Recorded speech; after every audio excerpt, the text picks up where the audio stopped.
Assalamualaikum warahmatullahi wabarakatuh. Nahmaduhu wa nusalli wa nusallim ala Sayyidina Muhammad ibn Abdillah wa ala alihi wa sahbihi wa mawala amma ba'd. Ada 3 ormas atau perkumpulan yang telah dibubarkan oleh pemerintahan Indonesia, dan ketiganya sangat berbahaya untuk keberlangsungan dan kemaslahatan warga negara Kesatuan Republik Indonesia. Yang pertama adalah Partai Komunis Indonesia. PKI dibentuk pada tanggal 23 Mei 1929, di mana sehari sebelumnya resmi dilarang hidup di negara Kesatuan Republik Indonesia karena tidak sesuai dengan jiwa bangsa Indonesia yang religius, yang dikristalisasikan dalam filosofi dasar negara bangsa Indonesia yang kita kenal Pancasila. Pembubaran PKI kemudian ditetapkan dengan keputusan Presiden tahun 1966 tanggal 12 Maret. NU Nahdlatul Ulama dalam soal PKI sangat jelas. Kiai Haji As'ad Said Ali menyatakan sekaligus mengkritik musisi Ahmad Dhani yang berbicara tanpa data, di mana Ahmad Dhani mengatakan, dulu pendukung Nasakom banyak anak-anak NU, meskipun yang sudah di PBNU. Teman-teman saya nggak paham itu, bahwa dulu yang dukung Nasakom bersama PKI dalam komunisnya PKI itu NU. Nah, sekarang ini mereka sudah bergabung di PDIP, NU dengan komunisnya nih. Jadi HTI itu tidak ada apa-apanya dibandingkan dengan Nasakom. HTI tidak merubah ideologi Pancasila, kata Ahmad Dhani. Ini yang saya katakan, dia berbicara tanpa data. Kalau toh dia membaca literatur maupun referensi sebelum dia berbicara, maka pernyataan ini tidak akan keluar. Kemudian Kiai As'ad Said Ali mengatakan, sekaligus menanggapi di dalam laman Facebooknya, dalam kampanye pemilu tahun lalu 2019, ada pihak yang menganggap NU sama dengan PKI karena pada tahun 1959 dan 1965 NU mendukung Nasakom. Tentu saja itu salah.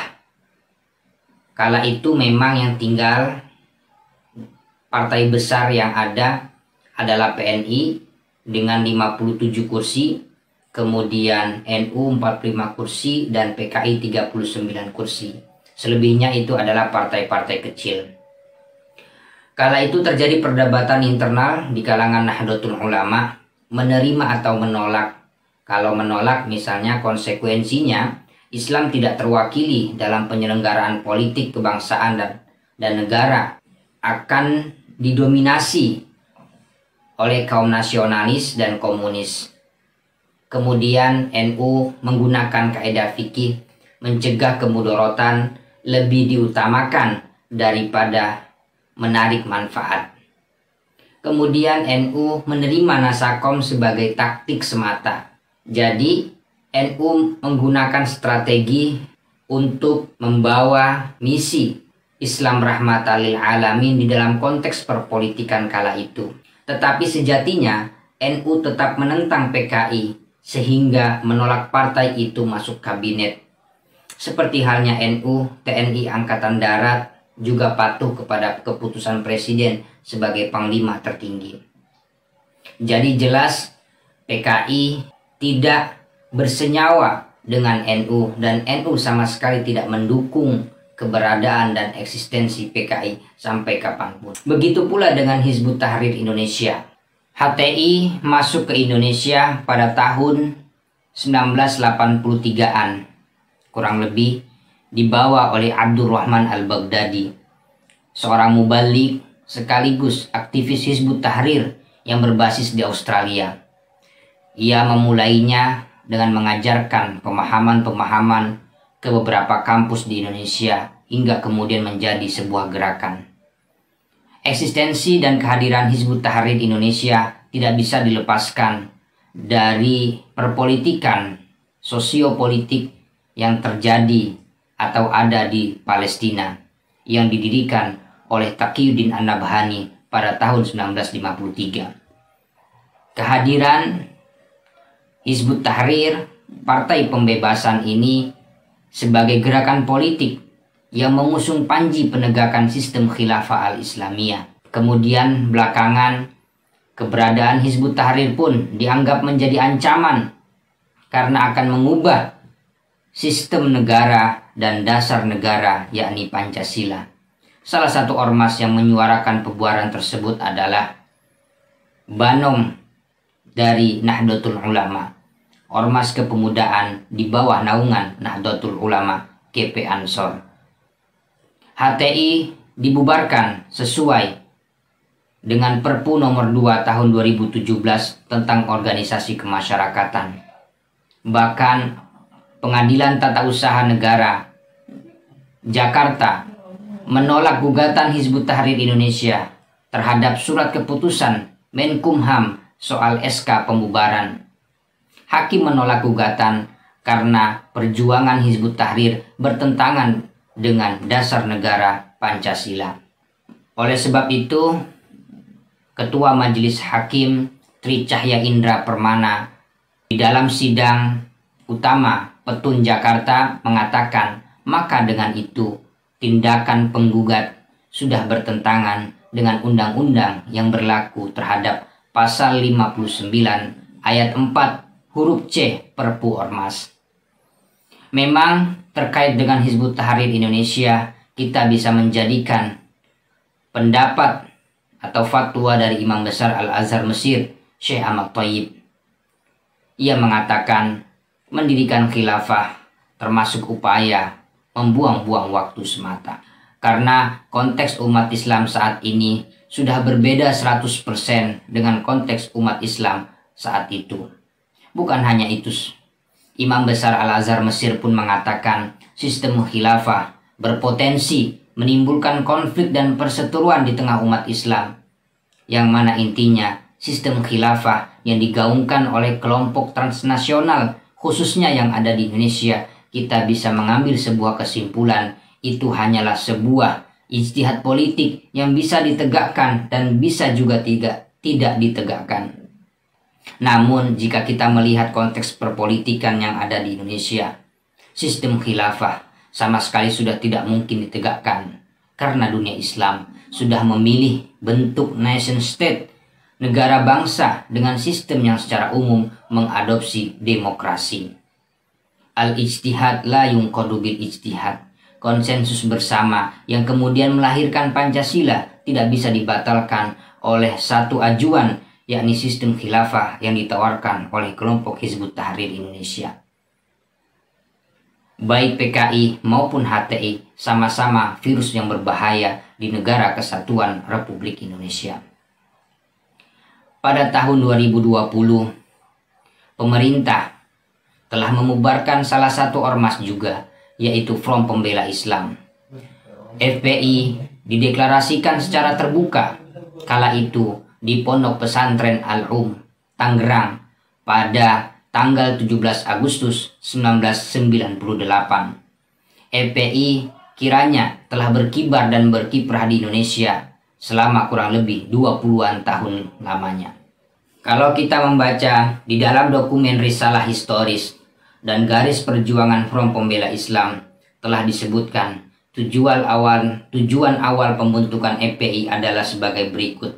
Setidaknya ada 3. Yang pertama, adanya penderitaan panjang yang dialami umat Islam Indonesia akibat adanya pelanggaran HAM yang dilakukan oleh oknum penguasa. Kedua, adanya kewajiban bagi setiap muslim untuk menjaga dan mempertahankan harkat dan martabat Islam serta umat Islam. Dan adanya kewajiban bagi setiap muslim untuk dapat menegakkan amar ma'ruf nahi mungkar.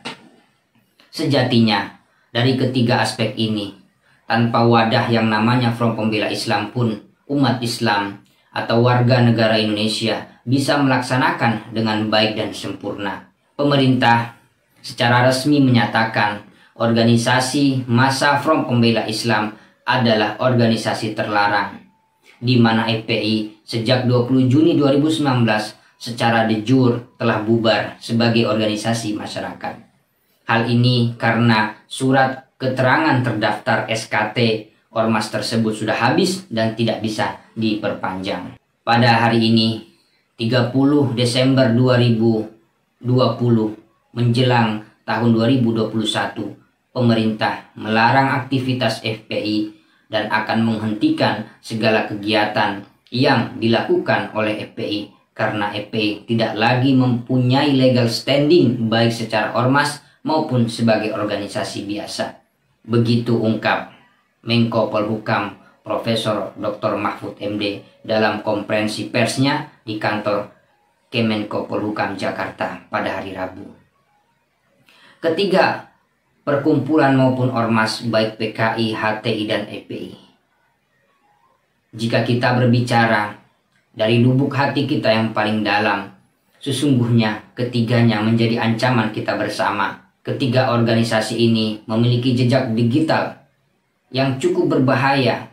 Satu dengan yang lainnya memiliki peran dan menggunakan massa atau rakyat yang mereka miliki untuk kepentingan yang tidak sebagaimana mestinya.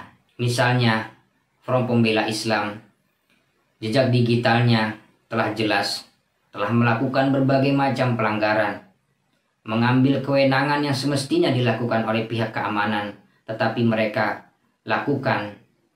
Mereka berdalih sedang menegakkan amar ma'ruf nahi mungkar, tetapi sesungguhnya mereka telah menodai perintah maupun ayat di dalam Al-Quranul Karim.